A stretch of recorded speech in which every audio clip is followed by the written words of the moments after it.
still feel the breeze that ruffled across us as Mrs. Frisk roamed around the room, firing questions at us. We were studying Shakespeare, Romeo and Juliet. This class was different from the English classes in earlier years. If you made it this far, you were serious. Even the boys would generally pay attention. No one sniggered at the love scenes like they had a few years earlier.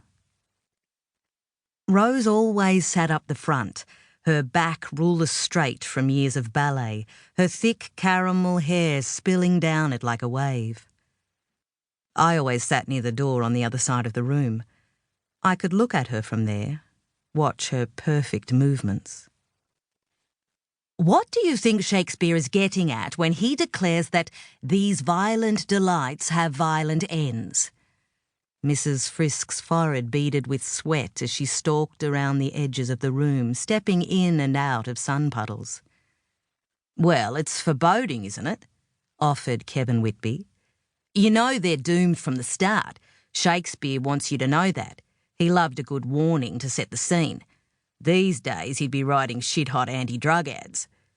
Soft laughter bubbled up from the class. It's a warning, sure, but I don't think he's saying they should stop. Everyone paused, caught in the honey of Rose's voice. Even Mrs. Frisk stopped pacing. Rose leaned forward over her notebook.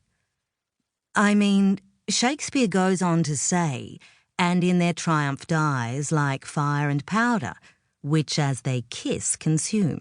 So he's basically saying everything has consequences.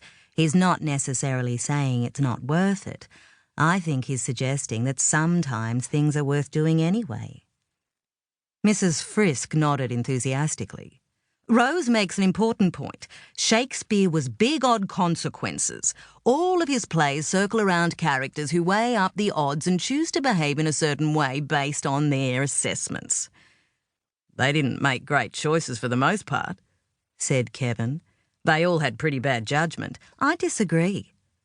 Rose looked at Kevin in a way that was hard to categorise as either friendly or annoyed. Romeo and Juliet were all in right from the start, even though they knew it probably wasn't going to end well. She smiled at Mrs. Frisk. I think that kind of conviction is admirable. Plus, it's possible that the happiness they felt in their short time together outweighed any other happiness they'd have felt if they lived their whole lives apart. She shrugged delicately. But who knows? Those are just my thoughts. I think about that day often. The fresh, fragrant air pouring through the windows as we debated the story of the two young lovers. Rose lit by the sun, her beautiful face giving nothing away. Her elegant hands diligently making notes, her writing perfect compared to my own crude scrawl. Even back then she was a mystery that I wanted to solve. There were a few minutes when I was alone with her in the autopsy room. I felt wild, absent. Before I could stop myself, I was leaning close to her, telling her everything, the words draining out of me as she lay there, her long damp hair hanging off the back of the steel table, glassy eyes fixed blindly on the ceiling. She was still so beautiful, even in death. Our secret circled madly around the bright white room that morning.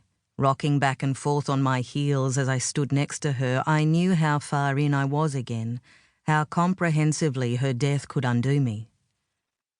I looked at Rosalind Ryan properly for the last time before breathing deeply, readying myself, letting her pull me back into her world, and I sank down further and further until I was completely, utterly under. Chapter 1. Saturday, the 12th of December, 7:18 a.m. Connor Marsh jogs steadily around the east side of Sunny Lake. He throws a quick glance at his watch.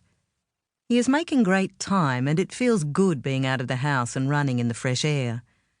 The kids were crazy this morning. They'd woken at 6 and were still bouncing off the walls when he left the house an hour later. The place is way too small for 2 little kids, especially boys, he thinks. And Mia was in such a foul mood. He can't believe that she had a go at him about the